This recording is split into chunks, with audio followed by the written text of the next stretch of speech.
காதலியை பார்க்க ஒருவன் போகிறான். இரவில் காதலியின் ஊருக்கு போகிறான். சந்திக்க முடியவில்லை. திரும்பி வருகிறான். அந்த ஊரில் இருக்கிற நாய்கள் துரத்த ஆரம்பிக்கிறது. அவன் என்ன செய்தும் நாய்களிடமிருந்து அவனை காப்பாற்றிக் கொள்ள முடியவில்லை. உயிரை கையில் பிடித்துக் கொண்டு ஓடி விடுகிறான். ஒரே ஒரு வாய்ப்பு தான் இருக்கிறது. ஒரு கல் கிடைத்தால் நாய் பயப்படும். ஆமாம், ஒரு பழமொழியே இருக்கிறது, ஞாபகத்தில் வைத்துக் கொள்ளுங்கள்.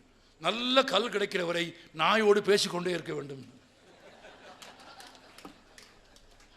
பலருக்கு உதவும். நல்ல கல் கிடைக்கிற வரை நாயோடு பேச்சுவார்த்தை நடத்தி கொண்டே இருக்க வேண்டும். ஆமாம், பேச்சுவார்த்தையை நிறுத்திவிட்டால் நான் என்ன செஞ்சிடும்? ஆமாம், அப்புறம்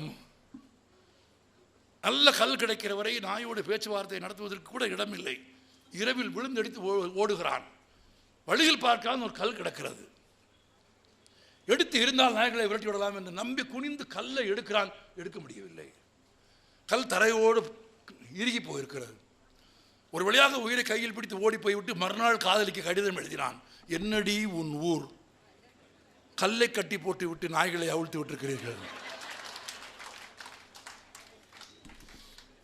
காதல்லாம் எவ்வளோ சந்தோஷமா இருக்குது. நான் குசி பார்த்துக்கோங்க.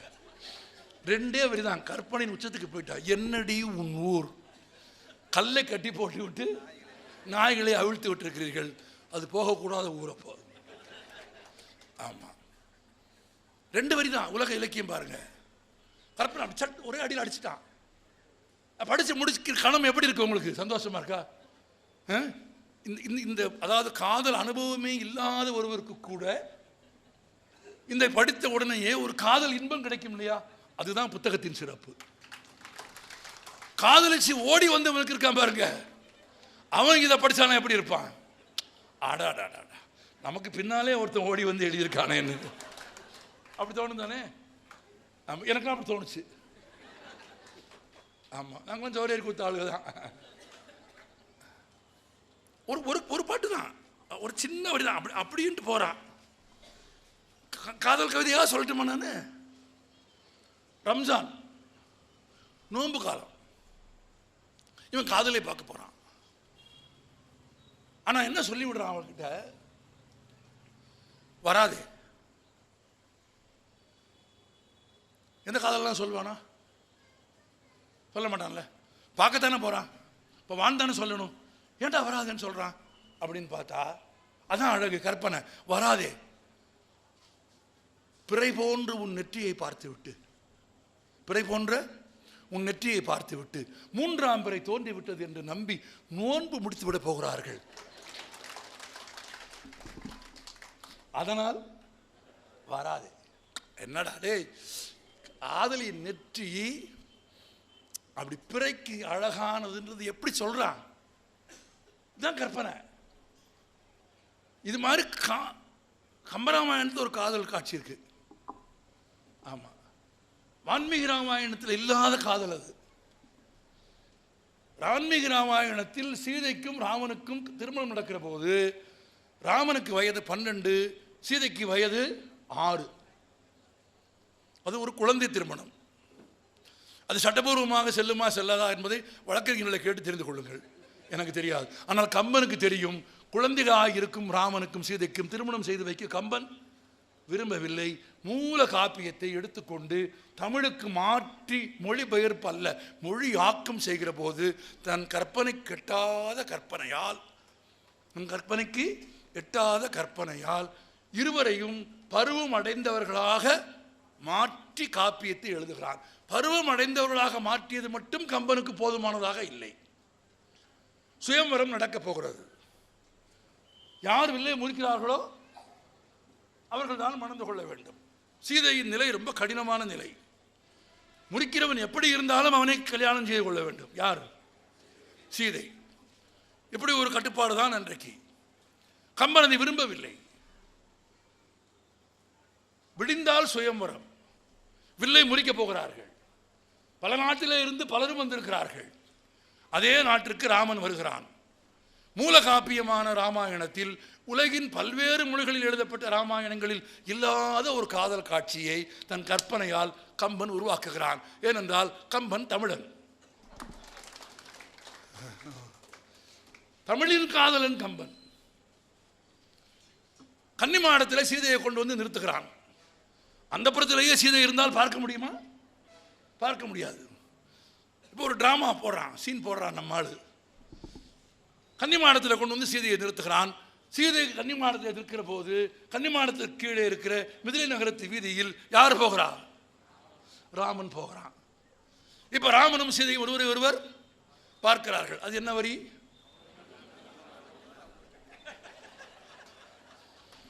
இந்த நெருப்பு அணையவே அணையாது, யாராலையும் அணைக்க முடியாது. ஆமாம், பட்டினத்தார் பாட்டின நெருப்பு இது. அன்னையிட்ட தீ அடி வயிற்றிலேங்கிற மாதிரி அது நெருப்பு. இந்த அண்ணலும் நோக்கினான் அவளும் நோக்கினாளுங்கிற வடி தெரியாத தமிழனே கிடையாது. அது கம்பராமாயணமானு கூட தெரியாது, ஆனால் தெரியும். அண்ணலும் நோக்கினான் அவளும் நோக்கினாள். இந்த அண்ணலும் நோக்கினான் அவளும் நோக்கினாள்ங்கிற கற்பனையான காட்சி ஒரிஜினலில் இல்லை, மூல காப்பியத்தில் இல்லை. இங்கே தான் இருக்கு. இவன் பார்த்துட்டான், அவன் பார்த்துட்டான், அவ பார்த்துட்டா. இப்போ மறுநாள் காலையில் சுயம்பரம். யாராலையும் முறிக்க முடியாத வில்லை ராமன் முறிக்கிறான். முறிக்கிறானா? முடிச்சிட்டானா? அதான கதை, அதான கற்பனை. இந்த இடத்துல ஒரு சுவையாக ஒரு கதை சொல்கிறேன். ஒரு நாடகம், அந்த காலத்தில் ராமாயண நாடகம் நடக்கும் ஊர் ஊரா. என்எஸ்கே தான் ஒரு ஊரில் போய் நாடகம் போடுறாரு. என்எஸ்கே சொன்னது தான். அந்த ஊரில் ராமாயண நாடகம் போடுறாங்க. ஒரு நாள் ராமர் பிறந்தது, காட்டுக்கு போனது, தாடகையை கொண்டதுன்னு ஒரு நாளைக்கு ஒரு சீன் போடுவாங்க. ஒரு நாள் சுயம்வர காட்சி. இந்த மாதிரி ஊரே கூடி உட்கார்ந்துருக்கு. ஒரு 10 நாட்டு இளவரசன் நிற்கிறான். இளவரசன் மாதிரி மலையாள தேசத்து ராஜா, பர்வத நாட்டு ராஜா, கன்னட ராஜா, எல்லா ராஜாவும் நிற்கிறான். இதில் அயோத்தி ராஜாவும் நிற்கிறான். இவன் வரிசையாக வந்து வில்ல முறிக்கணும், முறிக்கிற மாதிரி நடிக்கணும். நாடகம் போய்கிட்டு இருக்கு, ஊரே பார்த்துக்கிட்டு இருக்கு. இந்த மலையாள தேசத்து ராஜா வந்து வில்லை எடுத்து முறிக்கிற மாதிரி நடித்தான். முறிஞ்சு போச்சு. எது முறிஞ்சு போச்சு? வில்லு முறிஞ்சு போச்சு. ஊர்க்காரன் சொல்லிட்டான், அவளுக்கு சீதையை கட்டி வை. கதை என்ன? எங்கள் ஊர் சத்தியத்துக்கு கட்டுப்பட்ட கிராமம். எவன் வில்ல முறிக்கிறானோ அவனுக்கு தான் சீதையை கட்டி கொடுக்கணும். அவனுக்கு கட்டி கொடு அப்படின்னா மொத்த நாடக கம்பெனியும் ஊர்க்காரங்க காலில் விழுந்து கும்பிட்டு, அவன் அடுத்த சீனில் சிப்பாயா வர்றவன் யார்? மலையாள தேசத்து ராஜா. மொத்த நாடக வசனமும் அவனுக்கு தெரியாது. தெரிஞ்சால் கூட அவனை ராமனா மாற்றி சமாளிச்சிருவோம். இவனே அடுத்த சீனில் சிப்பாயா வர்றவன். தயவு செஞ்சு மன்னிச்சுக்கங்க, தெரியாமல் அந்த தப்பு நடந்து போச்சு. இன்னும் திரையை போட்டு உள்ளே கூட்டிகிட்டு போய் மலையாள தேச ராஜாவுக்கு ஒரு அறை. ஏண்டா வில்ல முறிக்கிற மாதிரி நடிக்க சொன்னால் முறிச்சிட்டியா?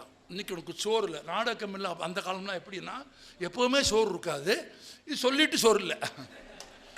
அது மட்டும் இல்லை, அந்த வில்லை சரியாக கட்டி வைக்கல ஆர்ட் டைரக்டர் ஒருத்தன், கலை இயக்குனர், அவனுக்கும் சாப்பாடு இல்லை. சொல்லிட்டு அவ்வளோ வரையும் கூப்பிட்டுட்டு திரும்ப நாடகம் ஆரம்பிக்க போது மற்ற எல்லாரும் வில்லை எடுத்து முறிக்கிற மாதிரி நடிக்கணும். முறிச்சிட கூடாது. பெரியவர்களே தாய்மார்களே, நாடகம் மீண்டும் தொடங்குது. தெரியாது, ஒவ்வொருத்தராக வந்தான். எல்லாம் கரெக்டாக போச்சு. எவனும் முறிக்கலை. எல்லாம் முறிக்கிற மாதிரி நடித்தான். ராமன் வந்தான், முறிக்க முடியல.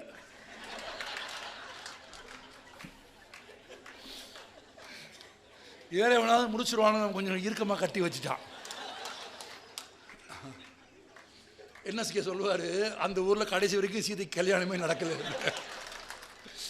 ஆமாம், இதெல்லாம் என்ன எவ்வளோ சந்தோஷம் பாருங்க. இதெல்லாம் படித்தா தானே கிடைக்கும் உங்களுக்கு. இப்போ கம்பராமாயணத்துக்கு வந்துடுவோம். எல்லா நாட்டு ராஜாவும் வந்தான், எவனும் முறிக்காதவில்லை. ராமன் மட்டும் ஏன் முறிச்சான்? கடவுள் என்பதாலா? இல்லை. அவன் தோல் வலிமை மிக்கவன் என்பதாலா? இல்லை. எதனால்? சுயம்பரத்திற்கு வந்தவர்களில் சுயம்பரத்திற்கு முதல் நாள் சீதையை பார்த்தது யாரு? ராமன் மட்டும்தான். அப்ப அவ பார்த்துட்டா. காதலியர் தம் காதர் கடைக்கண் பார்வை காட்டிவிட்டால் மண்ணில் குமரருக்கு மாமலையும் ஓர்கடுகாம்னு பாரதிதாசன் பாடின பாட்டு ஞாபகத்துக்கு வந்தா. வில்லை ராமன் முறித்தது சீதையின் கடைக்கண் பார்வையாலா, ராமனின் தோல் வலிமையாலா? சீதை பார்த்தா ஒரு வேளை பார்க்கலன்னா ஸ்டோரி அங்கேயே முடிஞ்சிருக்கும். ஆமாம், ஆனால் கம்பன் காட்சிப்படுத்துகிறான். எப்படி அழகுபடுத்துறான் பாருங்க. மூல காப்பியத்தில் இல்லாத ஒரு காதல் நாடகத்தை கொண்டு சேர்க்கிறான். சேர்த்துட்டான்ல, ரெண்டு பேரும் பார்த்துட்டாங்கல்ல, காதல் வந்துருச்சு. இதயம் மாறி புக்கு எய்தினர்ன்ட்டான் கம்பன். இந்த ஹார்ட் அங்கே போச்சு, அந்த ஹார்ட்டு இங்கே வந்துடுச்சு, போயிட்டாங்க. விடிஞ்சாதான் சுயம்பரம். இப்போ சாயங்காலம் நடக்குது, இந்த சம்பவம் எப்போ நடக்குது? சாயங்காலம். இரவு முடிஞ்சு மறுநாள் தான் சுயம்பரம். தான் கற்பனையோட அழகு. கம்பனியினுடைய காப்பிய கற்பனை அழகை நீங்கள் தெரிஞ்சுக்கணுங்கிறதுக்காக சொல்கிறேன் நான். ஒரு காதல் காட்சி தானே அது, அதுக்குள்ளே என்னென்ன கற்பனை வைக்கிறான்னு பாருங்க. இப்போ பொழுது சாஞ்சா என்ன வரும்? இரவு வரும். இரவு வந்தால் என்ன ஆகும்? கருப்பாக இருக்கும், இருட்டாக இருக்கும். இது எப்பவும் இருக்கிறது தானே. ஆனால் சீதைக்கு அப்படி தெரியலை. அவனை பார்த்துட்டு அவன் மேலே காதல் வந்த சீதை அவனை பிரிந்து காலையில் சுயம்பரம் நடக்க போகுது. அந்த இடைப்பட்ட நேரத்தில் இந்த இன்பிட்வீன் 14 ஹவர்ஸ்க்குள்ள 15 மணி நேரத்துக்குள்ள அவன் பிரிவை தாங்க மாட்டாம சீதை பார்க்குறா, ஒரே இருட்டாயிருச்சு. சாயங்காலம் போனால் என்ன வரும்? இருட்டு தானே வரும். ஆனால் கற்பனையோட உச்சம். கம்பன் சொல்கிறான், சீதை இருட்டானதுக்கு காரணம் சாயங்காலம் போய் இருட்டு வந்ததால் இல்லையா, ராமன் நிறம் எப்படியோ அது எல்லா இடத்துலையும் பரவிருச்சான். இந்த ஊரில் இருக்கிறவங்க பூரா அவனைத்தான் நினச்சிட்டு இருக்காங்க. அவனை நினச்சிட்டு இருக்கிறது யாரு? அவ. ஆனால் அவ சொல்கிறா, இந்த ஊரில் இருக்கிறவங்க பூரா அவனையே நினைக்க போய் அவன் நிறமே இந்த இடம் பூரா பரவிருச்சுன்னு நினைக்கிற கற்பனையின் உச்சிக்கு சீதை சொல்லிட்டு சொல்கிறா, ஏண்டி இவ்வளவு நினச்சி அவனை நினச்சி உருகிறாய்வ அப்படின்னு நமக்கு தெரியும் தோணுது இல்லை? இப்போ நம்ம எல்லாத்துக்கும் தெரிஞ்சது என்ன? அண்ணனும் நோக்கினான் அவளும் நோக்கினான் தான். ஆனால் அது இல்லை. அங்கே இன்னொன்று நடந்திருக்கு.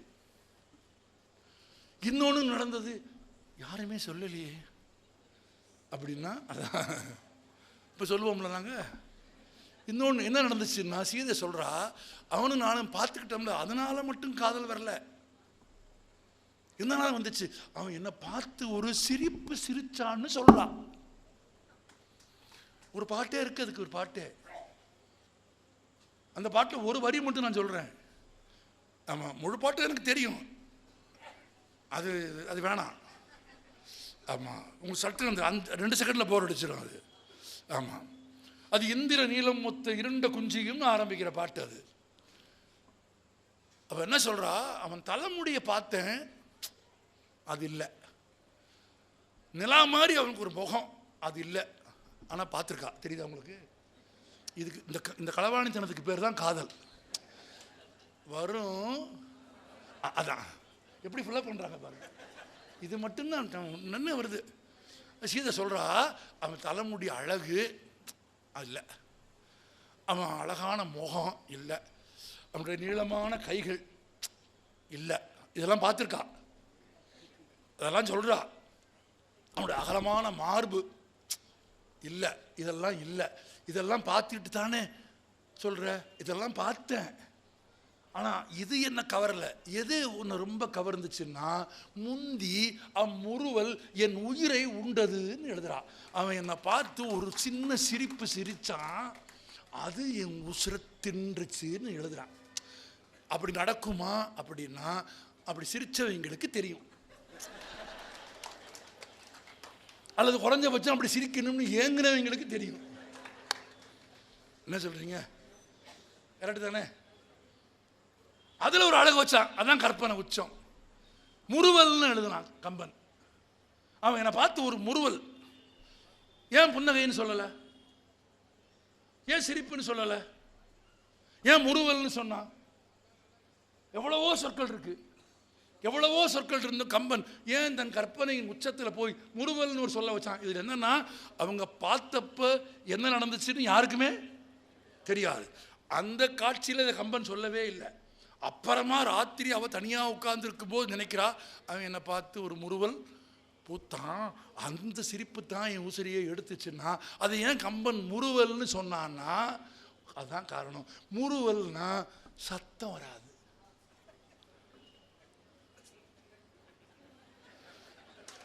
Only video, no audio.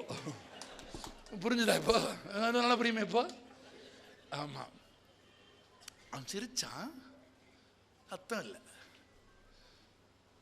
ஏன் சத்தமாக சிரிக்கல? அதான் நுட்பம், அதான் கற்பனையோட அழகு. ஏன் முறுவல்? ஒருவேளை அவன் சீதையை பார்த்து அப்படின்னு சிரிச்சிருந்தா முன்னால் போன முனிவன் எதை பார்த்து சிரிக்கிறேன்னு கேட்டிருப்பான். பின்னால் வர தம்பி எதை பார்த்து சிரிக்கிறேன்னு கேட்டிருப்பான். இவன் சத்தம் போட்டு சிரிச்சிருந்தான்னா அவங்க 2 பேரும் என்னன்னு கேட்டாங்கன்னா இவன் பொழப்பு சிரிச்சு போயிடும். நான் அவளை பார்த்து சிரிச்சேன்னு சொல்ல முடியுமா? சொல்ல முடியுமா? சொல்ல முடியாது. அப்போ அவங்க 2 பேருக்கும் தெரியாமல் சத்தம் இல்லாமல் ஒரு சிரிப்பை என்னை பார்த்து அவன் சிரித்தான். அதுதான் என் உயிரை கொள்ளை கொண்டது என்று கம்பன் எழுதினால் மூல காப்பியத்தில் இல்லாத கற்பனையை, கற்பனையின் வளத்தை, கற்பனைக்கு எட்டாத கற்பனையை தன் காப்பியத்தில் தேக்கி வைக்கிறான் கம்பன். வடிகணும். இன்னும் நிறைய இருக்கு, நேரம் ஆயிடுச்சுன்னு நினைக்கிறேன். ஒன்னே ஒன்று மட்டும் சொல்கிறேன் நிறைவா, நேரம் கருதி. சீதை மான் வேணும்னு கேட்டான் இல்லையா? கேட்டாளா? ஆமாவா இல்லையா? சரி, நான் ஏதோ தப்பா சொல்றேன்னு. சீதை மான் வேணும்னு கேட்டாளா? கேட்டா. மூல காப்பியத்தில் சீதை மான் கேட்டதற்கும் கம்பராமாயணத்தில் சீதை மான் கேட்பதற்கும் நிறைய வேறுபாடு இருக்கு. அங்கே கேட்டது மான் தான், இங்கே கேட்டது மான் தான். இங்கே கேட்டது வழக்க, அங்கே கேட்டது வழக்க இல்லை. வழக்க இல்லைன்னு மட்டும்தான் சொல்ல முடியும், லெக் பீஸ்ன்னு சொல்ல முடியாது. ஆமாம், ஏன்னா வளர்ப்பதற்கு என்றால் வலை வீசித்தான் பிடிக்க வேண்டும் இல்லையா? உண்பதுன்னா தான். கம்பன் காப்பியத்தில் கற்பனையின் உச்சத்தில் கம்பன் மூல காப்பியத்தில் இறைச்சி உண்ணும் பழக்கமுடைய ராமனையும் சீதையும் சைவ உணவு உண்ணும் பழக்கமுடையவர்களாக மாற்றி விடுகிறான். அதுதான் கற்பனை. ஏன்னா வள்ளுவன் கொல்லாமையும் புலால் உண்ணாமையும் அறிவுறுத்திய பிறகு கொல்லான் புலாலை மறுத்தானை எல்லா உயிரும் கைகூப்பி தொழும் என்று வள்ளுவன் பாடிய அறம் கற்பனையை, வாழ்க்கை முறையை தன் கற்பனை காப்பியத்தில் கொண்டு வந்து சேர்ப்பதற்காக சைவ உணவு உண்ணும் பழக்கமுடையவர்களாக ராமனையும் சீதையும் யார் மாத்திரா? கம்பன் மாத்திரான். இன்னும் நுட்பமாக சொன்னா ராமனும் சீதையும் என்ன சாப்பிட வேண்டும் என்று யார் முடிவு செய்கிறா? சத்தமாக சொல்லுங்க, கம்பன். ஆமாம், அவன் முடிவு பண்ணுறான் மெனு என்னன்னு. சீதை மான் வேண்டும் என்று கேட்கிறாள். ராமன் விரட்டி கொண்டு போனான். மாரிசன் மயக்கினான், ஏமாற்றினான். ராமனுக்கு கோபம் வந்தது, அம்பு எய்தான். அம்பு மாரிசனின் உடலில் பாய்ந்தது. மாரிசன் கீழே விடுகிற போது ராமா என்று அபயக்குரல் எழுப்பி கீழே விழுந்தான். இப்போ ராமனுக்கு ஆபத்து, இலக்குவா என்று கத்திய குரல் கேட்டு, அது ராமனின் குரல் தானே, ராமனுக்கு ஆபத்து என்று கருதிய சீதை இலக்குவன் என்ன செய்ய சொன்னாள்? நீ போய் பார்த்து வா என்று சொன்னாள். நீ பார்த்து வா என்று சொன்ன உடனேயே புறப்பட்டு போக இருந்த இலக்குவன் என்ன செய்தான்? சத்தமா சொல்லுங்க, கோடு போட்டான். இது நீங்க படிச்சு வச்ச ராமாயணம், இது வால்மீகி ராமாயணம். கற்பனை கிட்டாத கற்பனையில் தன் காப்பியத்தை மொழியாக்கம் செய்த கம்பன் செய்த முதல் வேலை அந்த கோட்டையை அழித்தது.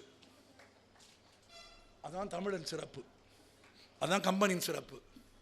அப்படி ஒரு கோட்டை கம்பராமாயணத்தில் இலக்குவன் போடவே இல்லை. போடவே இல்லை. ஏன் போடவில்லை? மூல காப்பியத்தில் கோடு போட்டார்களே, இல்லை. தாய்க்கு ஒப்பான அன்னிக்கு கட்டளையிடும் இடத்தில் மகனுக்கு ஒப்பான கொழுந்தன் இருக்கிறான் இல்லையா? தாய்க்கு ஒப்பான அன்னிக்கு அவன் கட்டளையிடலாமா? எனவே தமிழர் பண்பாட்டில் தாய்க்கு ஒப்பான அன்னிக்கு கணவனின் உடன் பிறந்த தனையன் ஒருபோதும் ஆணைகள் பிறப்பிக்க மாட்டான். அது மரபு அல்ல, முறை அல்ல, தமிழர் பண்பாடு அல்ல. ஒரு கோடு கிழித்து இதை தாண்டாதே என்று உத்தரவு செய்கிற இடத்தில் இலக்குவன் இல்லை, உத்தரவு பெறுகிற இடத்தில் சீதை இல்லை. அவள் தாய்க்கு ஒப்பானவள். அதனால் ஒரு கோட்டை இலக்குவன் வரையவில்லை. தமிழர் பண்பாடு. அடுத்த வரி கம்பன் யோசித்தான், ஒருவேளை அப்படி ஒரு கோட்டை இலக்குவன் வரைந்திருந்து சீதை அதை தாண்டி இருப்பதாக வைத்துக் கொண்டால் இலக்குவனுக்கு மரியாதை இல்லை, சீதைக்கும் மரியாதை இல்லை, இல்லையா? அவன் சொன்ன பட்சம் இவ்வளவு கேட்கல, அந்த கோட்டுக்கு மரியாதை இல்லை. சீதையே கோட்டை தாண்டவில்லை, ராவணனே கோட்டை தாண்டி வந்து சீதையை தூக்கி கொண்டு போய்விட்டான் என்று வைத்தால் இலக்குவன் கோட்டை போட்டுக்கு மதிப்பு இல்லை. அப்ப எப்படி பார்த்தாலும் அந்த கோடு கேடு. முடிஞ்சுதா? கற்பனையின் உச்சத்தில் காப்பியத்தை மொழிக்கு, தன் மொழிக்கு, தமிழுக்கு கொண்டு வருகிற போது தமிழர் பண்பாடு, கலாச்சாரம், வாழ்க்கை முறை எல்லாவற்றையும் கொண்டு கூட்டி வைத்து கொண்டு மூலகாப்பியத்தில் இருந்த கோட்டை அழித்து அந்த கோடு கேடு என்று கோடு போடாமல் போனவன் யார்? கம்பன் தான். கற்பனை, கற்பனையின் உச்சம். இந்த கற்பனையின் உச்சமாக கம்பனை நீங்கள் தெரிந்து கொள்வதற்கு ஒரே ஒரு இடம், ராவணன் இறந்து கிடக்கிறான். அவன் உடம்பில் ராமனுடைய அம்பு பாய்ந்து வெளியே போய் கிடக்கிறது.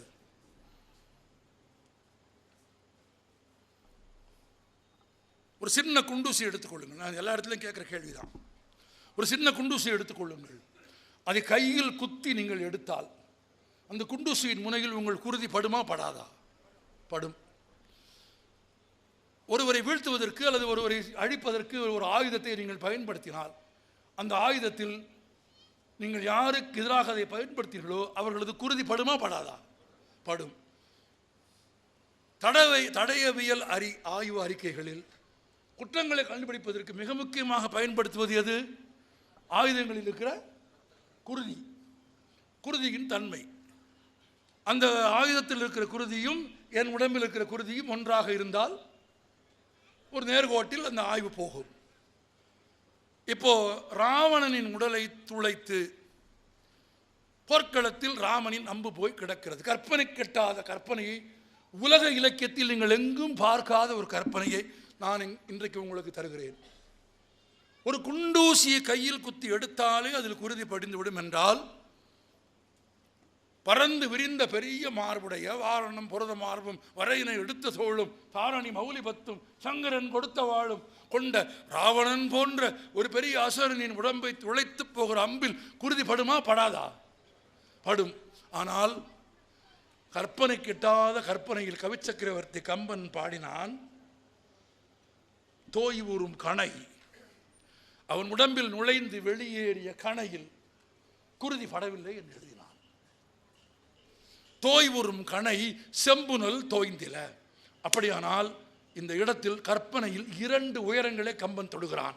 கற்பனை கெட்டாத கற்பனைக்கு இதனினும் சிறந்த உதாரணம் இல்லை. அவ்வளவு விரைவாக குருதி படுவதற்கு கூட நேரம் கொடுக்காது விரைவாக. இப்போ ஒரு ஒளியின் வேகம், ஒலியின் வேகம், காற்றின் வேகம், நீரின் வேகத்தை அளக்க முடியும். அளக்க முடியாத வேகத்தில் அவன் உடலை கடந்து குருதி படுவதற்கு கூட நேரமில்லாத விரைந்து போயிற்று என்ற கற்பனையை உலக இலக்கியத்தில் விரைவுக்கு இலக்கணமாக எவரும் எழுதியதில்லை. கம்பன் தான் எழுதியிருக்கிறான், தமிழ் தான் எழுதியிருக்கிறது. இதற்கு நீங்கள் கைதட்டினால் நான் பேசியதை நீங்கள் பாராட்டியதாக அர்த்தமில்லை, உங்களுக்கு புரிந்தது என்று நான் தெரிந்து கொள்வேன், இல்லையா? அது ஒரு இன்னொன்று இருக்குல்ல, அந்த கற்பனையும் இருக்குல்ல, உங்களுக்கு புரிந்தது என்று. எவ்வளவு விரைவு! விரைவை குறிப்பதற்கு உலக இலக்கியத்தில் இல்லாத ஒரு இலக்கணம் எது? செம்புனல் தோய்ந்தில, குருதி படாமல் அந்த அம்பு அவன் உடலை கடந்து வெளியே போய்விட்டது. நண்பர்களே, கற்பனை கெட்டாத கற்பனையின் உச்சம் அவகாசம் தராமல், கொஞ்சம் கூட நேரம் கொடுக்காமல், விரைந்து குருதிப்படாமல் அந்த அம்பு போனது என்பது விரைவை என்கிற பண்பை மட்டும், செயலை மட்டும் குறிப்பது அல்ல. அந்த செயலை கடந்து ஒரு பண்பையும் கம்பன் குறிக்கிறான். செயல் என்ன? விரைந்து போனது, குருதி படாமல் விரைந்து போனது செயல். பண்பு என்ன? பிறன்மனை நோக்கிய ராவணனின் குருதி தன் மீது படுவதை, பிறன்மனை நோக்கிய ராவணனின் குருதி தன் மீது படுவதை ராமனின் அம்பு கூட விரும்பவில்லை என்று எழுதினான் பாருங்கள். அது கற்பனையின் உச்சம். எனவே பிறப்புக்கும் எல்லா உயிர்க்கும் என்று தொடங்கி காதலானாலும் வாழ்வானாலும் சமத்துவமானாலும் மரணமானாலும் இன்றிருந்தார் நாளை இல்லை எனும் பெருமை உடைத்து இவ்வுலகு என்று பாடிய தமிழ்தான் கற்பனை கெட்டாத கற்பனைகளை தன் இலக்கியங்களால் இந்த உலகத்திற்கு தந்தது. எனவே கற்பனை கெட்டாத கற்பனைகளை உலகத்திற்கு தந்த மொழி எது? எவ்வளவு பேர் தானே இவ்வளவு போராடினதுக்கு பிறகுமா, இவ்வளவு கேட்டதுக்கு பிறகுமா? கற்பனை கெட்டாத கற்பனையில் மேன்மைகளையும் அற்புதங்களையும் வாழ்வியல் உண்மைகளையும் தேக்கி வைத்து தந்த மொழி எது? எது? நம் தாய்மொழியான அமிழ்தினும் இனிய தமிழ். தமிழே கற்பனை கெட்டாத கற்பனை. நன்றி.